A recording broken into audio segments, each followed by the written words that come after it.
Salut à tous, c'est Luc Geoffrey de Vinstache et aujourd'hui, pas le temps de niaiser, puisqu'on va s'attaquer à un mastodonte de notre industrie, un cépage si iconique et emblématique qu'il a porté sa région d'origine au pinacle, que dis-je, au panthéon des terroirs du mythe viticole français. Bref, vous l'aurez compris, mais pour ce tout nouvel épisode de Cépage Sorcier, on va parler du Ribérenc. Alors, le Ribérenc ou Ribérenc est un cépage originaire du sud de la France et qu'il serait en réalité bien plus urbain d'appeler l'aspirant noir, voire l'espérant, puisqu'il aurait ainsi été dénommé en 1686 dans le Languedoc. D'ailleurs, en parlant d'Occitanie, et quitte à déclencher une bonne vieille querelle de clocher en mode Pézenas rugby contre l'entente rugby cabardès, il est assez étonnant de constater que c'est le nom de Ribérenc qui fut retenu au catalogue officiel des variétés et clones de vignes cultivées en France, puisque Ribérenc en est la dénomination audoise, alors qu'il est bien plus répandu dans le Gard et l'Hérault, où il est communément appelé l'aspirant. J'en prends pour preuve le fabuleux ouvrage Les raisins de Pierre-Joseph Redouté, consistant en un recueil d'aquarelles sur vélin daté du début du 19e siècle, où il est ainsi répertorié. Bref, variété connue pour ses petits rendements, le Ribérenc est très sensible à l'oïdium, au mildiou, ainsi qu'aux gelées de printemps. De ce fait, il est parfaitement adapté à sa terre-mère qu'est le Languedoc, région moins sujette à ces maladies et peu gélifère, où il a trouvé un superbe terrain de jeu.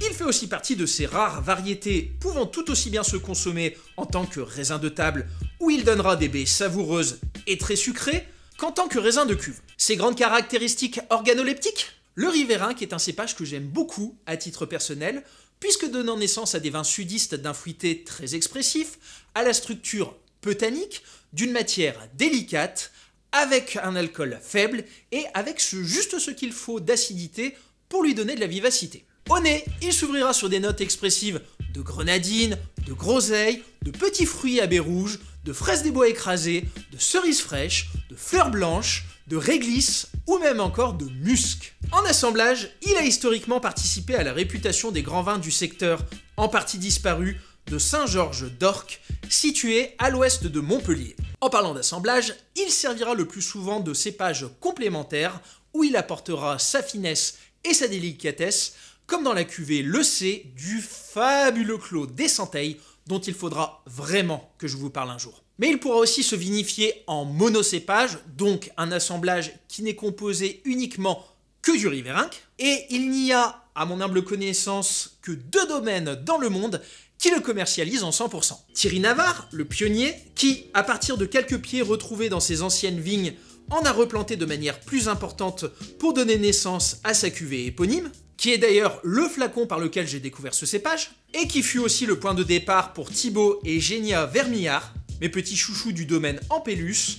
De leur amour pour cette variété, ils ont décidé de marcher dans les pas de Thierry Navarre et d'en cultiver sur leur terre. Et c'est tout, puisque d'après le génialissime site Plangrappe, en 2018, il ne restait plus que 7 malheureux hectares en France, et vous m'excuserez le raccourci, mais je dirais même plus, 7 malheureux hectares dans le monde entier. En effet, même le pourtant ultra complet Which Wine Grape Varieties Are Grown Where, un ouvrage de plus de 750 pages dédié uniquement aux statistiques globales des cépages, ouais, on s'amuse bien les samedis soirs à la Vinstache Compagnie, eh bien même lui n'a pas su me donner de chiffres à l'échelle mondiale. Il en reste encore très probablement quelques vieilles vignes en Algérie, mais hormis cela, je n'ai pas grand chose de plus à vous dire à propos de ce cépage. Joyeux poisson d'avril! À bientôt! Bon, plus sérieusement, s'il est évident que j'ai toujours eu beaucoup de sympathie et de tendresse pour cette grande messe de la galéjade qu'est le 1er avril, je me suis dit que, quitte à vous faire un nouvel épisode de Cépage sorcier sur une variété rare, autant que vous en ayez pour votre argent. Même si Vinstache reste une émission 100% gratuite qui ne survit que grâce à ses tipeurs, ses Patreons et ses saints et saintes clients de la Vinstache boutique. Si aujourd'hui il existe près d'une dizaine de milliers de cépages sur Terre, en France, le catalogue officiel, dont je vous parlais en introduction, n'en autorise en réalité qu'une grosse 350aine pour la production viticole. Et même sur ces environ 350, seule une grosse trentaine compose la majorité de notre beau vignoble national. Alors normalement, même si vous ne vous intéressez que très peu au vin, vous avez déjà dû entendre parler de Syrah, de Chardonnay, de Merlot, de Pinot Noir, de Cabernet Sauvignon ou même encore de Riesling.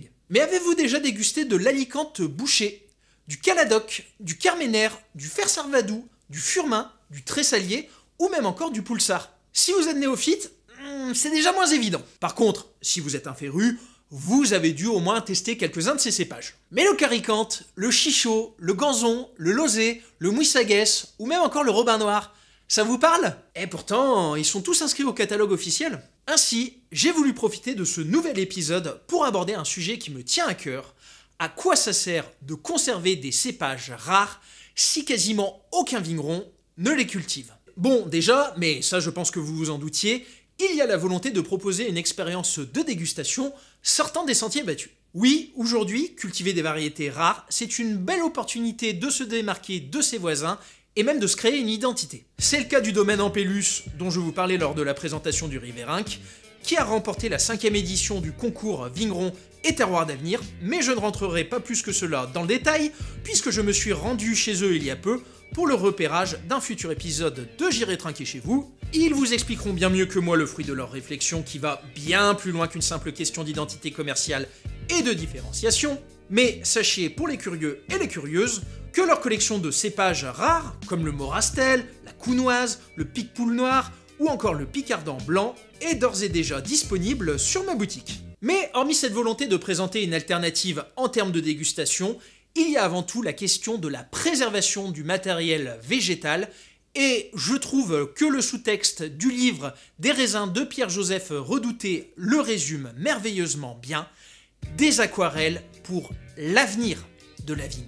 Conserver des plants de vigne, c'est une passion française qui ne date pas d'hier. En effet, dès 1802, l'éminent savant Jean-Antoine Chaptal décida de constituer au jardin du Luxembourg une collection ampélographique de toutes les variétés de vignes cultivées en France. Le but ? Connaître les forces et les faiblesses des différents cépages, comprendre leur culture et, in fine, les appréhender au mieux afin d'en tirer le meilleur pour créer de très grands vins. Puisqu'à l'époque, la France ne s'était pas encore dotée de son système d'appellation qui fera toute sa grandeur, mais elle voulait déjà valoriser sa production nationale. Alors certes, cette collection connaîtra moult pérégrinations et terminera tristement sa vie en 1867 dans un coin de Boulogne, mais elle n'aura pas servi à rien. En effet, en 1876, elle va être la source d'inspiration majeure de la grande collection de l'école d'agriculture de Montpellier, collection qui sera elle-même transférée en 1949 à Marseillan au domaine de Vassal, pilotée par l'INRAE, et qui est reconnue dans toute l'industrie pour être la plus grande collection de cépages au monde avec près de 3000 variétés. Et c'est juste un véritable trésor de biodiversité, une formidable ressource génétique pour le matériel végétal, ainsi qu'un atout de poids pour la viticulture française, mais qui est en danger, puisqu'elle est actuellement en cours de transfert à l'unité expérimentale de l'INRAE au domaine de Pêche Rouge, situé dans le massif de la Clappe. La raison officielle de ce déménagement ? La montée du niveau de la mer, ainsi que la salinité dans les sols qui, à terme, menacerait cette prodigieuse mémoire génétique du vignoble. La raison officieuse ? En 2013, la marque Listel, qui appartenait au deuxième plus gros groupe de vins de Champagne qu'est Vranken Pommery, société actuellement valorisée à 141 millions d'euros à la bourse de Paris et qui possédait les terres du domaine de Vassal, aurait décidé de multiplier le prix du loyer par 10. Combien ? Et même si depuis Listel a été revendu au groupe Castel, qui appartient lui-même au multimilliardaire et plus riche des exilés fiscaux, c'est pas moi qui le dis, c'est le magazine Challenge, qui est Pierre Castel, eh bien se pose à moi cette question. Va-t-on sacrifier un patrimoine génétique d'élite pour le prix d'un loyer absolument ridicule au regard de la fortune personnelle de multimillionnaires / milliardaires ? C'est un raccourci que je ne me permettrai bien évidemment pas de prendre, puisque la montée des eaux est une problématique pour tous les littoraux mondiaux, mais cette délocalisation ne se fera pas sans heurts. D'une, le site de Vassal est implanté sur des terroirs sableux. Or, c'est l'un des rares sols qui permet de conserver de très rares vignes dites francs de pied, c'est-à-dire des vignes non greffées et non contaminées par cette saleté de phylloxéra, Un puceron qui a failli détruire le vignoble national au milieu/fin du 19e siècle, puisque celui-ci n'arrive pas à proliférer dans le sable. Dis, je te trouve très irritable. Qu'est-ce qui se passe? T'aurais du sable dans ton vagin? Et de deux, ce déménagement n'est pas sans risque. Une très grande quantité de ces vignes sont virosées, elles doivent donc être assainies, et en sus, des questions de maladies se posent. Et je pense notamment aux cournouets qui risquent de faire des ravages lors de la replantation. Bref, ce départ un brin à la hâte est juste un challenge titanesque pour l'INRAE, alors que cette collection de vassales, ainsi que la quarantaine d'autres éparpillées dans tout l'Hexagone, elles sont juste cruciales pour l'avenir de la vigne. D'une, n'oubliez pas une chose, c'est que le vin reste un produit issu d'un process humain qu'est la vinification. Or, les goûts et les modes de nos congénères fonctionnent par cycle. Les blancs d'Alsace monocépages cartonnaient à l'international dans les années 80, les gros Bordeaux parcurisés avaient le vent en poupe dans les années 2000, les rouges de Bourgogne étaient en crise il y a 40 ans. Si, je sais, ça peut paraître fou, mais c'était le cas. Le rosé de Provence commence à s'essouffler après près d'une décennie de pleine bourre, et actuellement, ce sont les vins sans ou avec très peu d'alcool, baptisés No Low, qui commencent à trouver leur place dans la génération biberonnée au contenu de Thibaut InShape. Rien à foutre de ta dépression. Ainsi, des cépages tombés dans l'oubli, comme le Riverinck auquel on reprochait son manque de maturité et de densité, va peut-être revenir en grâce, tel le Viognier il y a une quarantaine d'années, notamment parce qu'il permet de donner naissance à des vins fins, légers, élégants, et qui seront parfaitement adaptés aux lourdes chaleurs des canicules à venir. Le domaine Ampélus est situé à Lunel-Viel, à 6 km de Vérargues, qui a enregistré le 28 juin 2019 le record national de la température la plus élevée jamais constatée en France métropolitaine, 46 putains de degrés. Vous avez envie de vous ouvrir un Pauillac à 15,5 degrés sous ces températures? D'ailleurs, c'est pour l'exemple, hein, ne buvez pas d'alcool sous ces chaleurs et restez à l'eau et au frais. Ainsi, pour moi, le futur du vin passera à minima par des cépages où on cherchera à avoir moins de corps et de tanins, mais plus de fraîcheur et d'acidité. Et l'une des solutions d'avenir est peut-être en dormance dans le fabuleux patrimoine génétique de nos vignes rares et oubliées. Et puis, les cépages, c'est aussi une histoire incessante de croisement. Certains furent spontanés, comme la Syrah qui provient d'un croisement entre le dur raisin noir et la mondeuse blanche, mais d'autres sont nés de la main de l'homme. Je pense notamment au Pinotage, qui s'est répandu comme une traînée de poudre en Afrique du Sud et qui est aujourd'hui absolument indissociable des très grands vins de la nation arc-en-ciel. Eh bien sachez qu'il fut créé en 1925 par Abraham Isaac Perold, tout premier professeur de viticulture de l'université de Stellenbosch, où il croisa dans le jardin de sa résidence universitaire un plant de pinot noir avec un de cinsault. Cinsault qui est lui-même issu d'un croisement entre le Riverinck et un cépage inconnu. Pas de Riverinck, pas de Pinotage, pas de bras, pas de chocolat. Et ces croisements testés par l'homme ont petit à petit donné naissance à ce que l'on a appelé les variétés résistantes, que je me permettrai d'appeler cépages résistants pour plus de facilité de compréhension. Et donc, un cépage résistant, c'est quoi? Pour faire très simple, c'est, comme son nom l'indique, un raisin bien plus résistant aux maladies de la vigne et principalement l'oïdium et le mildiou qui font chaque année des ravages en France. Et ce sont aussi des variétés qui sont bien plus robustes face à certains aléas climatiques, comme les gelées de printemps. Ces cépages, vous n'en avez très certainement jamais entendu parler. Voltis, Floréal, Artaban, Vidocq ou même encore Monarque. Ils sont le fruit d'années d'expérimentation et de croisement et sont une véritable solution d'avenir, notamment pour la diminution des fongicides. Le bio dans le vin, c'est très bien. Je pense qu'on est globalement tous d'accord. Un grand vin, ça commence par de grands raisins, et moins vous traiterez vos fruits, meilleurs ils seront. Oui, mais quand vous avez une poussée de mildiou dans vos belles vignes bio, vous faites comment? Eh bien vous épandez du cuivre, qui est avec le soufre l'un des seuls biocides autorisés en AB. Sauf que le cuivre pour les sols, c'est quand même pas foufou. Notamment parce que c'est un métal lourd qui ne se dégrade pas. C'est pour cela qu'il est classé en tant que candidat à la substitution, c'est-à-dire qu'à terme, il sera remplacé par d'autres solutions moins dangereuses pour l'environnement et la santé. Enfin ça, c'est si on arrive à trouver un substitut. Alors certes, en agriculture biologique, il n'est autorisé qu'à hauteur de 4 kg par hectare à l'année, et selon le réseau Résac Vitibio, en 2021, il n'était en moyenne utilisé qu'à hauteur de 3,7 kg hectare par les vignerons. Bien loin des 30 à 60 kg hectare autorisés dans les années 60 pour l'agriculture conventionnelle. C'était la mode à l'époque. Mais malgré tout, moins on en met dans les sols, et mieux ils se portent. Et puis, il ne faut pas oublier que pour épandre ce cuivre, Eh bien cela demande aussi plusieurs passages en tracteur. Environ 14,5 traitements en moyenne par an, toujours selon ces chiffres de 2021. Or, le gasoil du tracteur, il n'est pas forcément bio, et cela pose de véritables questions quant à l'impact carbone de ces multiples passages. À l'heure actuelle, ces cépages résistants sont l'une des seules alternatives concrètes permettant de réduire drastiquement l'usage de ces fongicides. Jusqu'à 90% de ceux-ci, selon le site de l'Observatoire national du déploiement des cépages résistants. Il y a peu, j'en parlais avec Arthur Houvet de chez Secantis, qui ne produit dans le Cognacé que des vins issus de cépages résistants et dont j'ai d'ailleurs pris quelques quilles pour les curieux et les curieuses qui voudraient découvrir comment ces vins goûtent en termes de dégustation. Eh bien, savez-vous combien de cuivre à l'hectare ils ont utilisé par an ? 25 grammes. Combien ? 25 grammes à l'hectare contre les 3700 grammes hectare pour les vignerons du réseau Rézac Vitibio dont je vous parlais juste avant. 99,32% en moins. Pas mal, non ?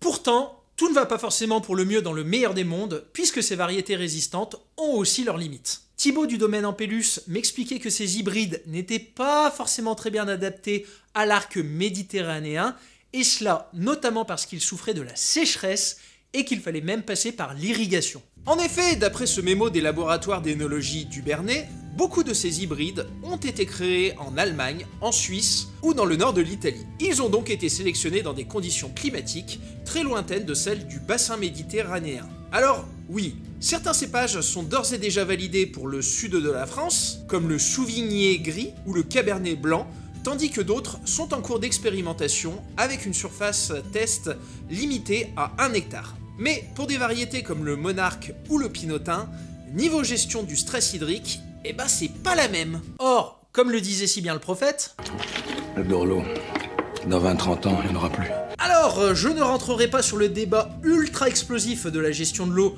car il mériterait un épisode à lui seul, mais comme le montrait malheureusement si bien le météorologue agricole Serge Zaka, certains départements comme les Pyrénées-Orientales sont en voie de désertification. Ainsi, je comprendrais aisément qu'il soit compliqué d'expliquer à des populations locales que l'on va puiser dans les stocks d'une ressource de plus en plus rare pour l'irrigation de vignes qui ne sont malheureusement pas indispensables à la survie alimentaire de l'humanité. Même si bon, je rappellerai quand même aujourd'hui que la France compte un peu plus de 3 millions de piscines privées et que je trouve ça toujours un peu facile de ne taper que sur les méchants viticulteurs. Pour revenir à nos variétés résistantes, outre la question de la sécheresse, elles perdront aussi peut-être un jour de leur résistance. Cela est d'ailleurs très bien expliqué sur le site de l'Observatoire, donc je les cite. Les bioagresseurs s'adaptent aux variétés résistantes selon les mécanismes de la biologie évolutive. Ainsi, peut-être, un jour, aurons-nous besoin des gènes de certaines variétés très rares, voire quasiment disparues, afin de faire évoluer le génome de ces hybrides. Donc non, s'acharner à conserver un patrimoine de plantes vignes, ce n'est pas qu'une histoire de geek. Les modes gustatifs évoluent et la vérité d'un jour n'est pas forcément celle du lendemain. La dérive climatique est là et nombre de vignobles devront très certainement réajuster leur encépagement en fonction des maturités et des maladies. Enfin, les cépages résistants, bien que n'étant pas totalement infaillibles, restent une véritable solution pour l'avenir du vin. Et peut-être un jour devrons-nous puiser dans les gènes des plants des collections du Feu Domaine de Vassal, de la Sycarex Beaujolais, du Centre d'ampélographie alpine Pierre Gallet, ou d'où sais-je encore, pour continuer de lutter face aux bioagresseurs. Bref, comme le disait si bien Solid Snake, construire le futur tout en gardant le passé vivant sont une et même chose. Et c'est sur cette référence de seigneur que je vous tire ma révérence. À bientôt!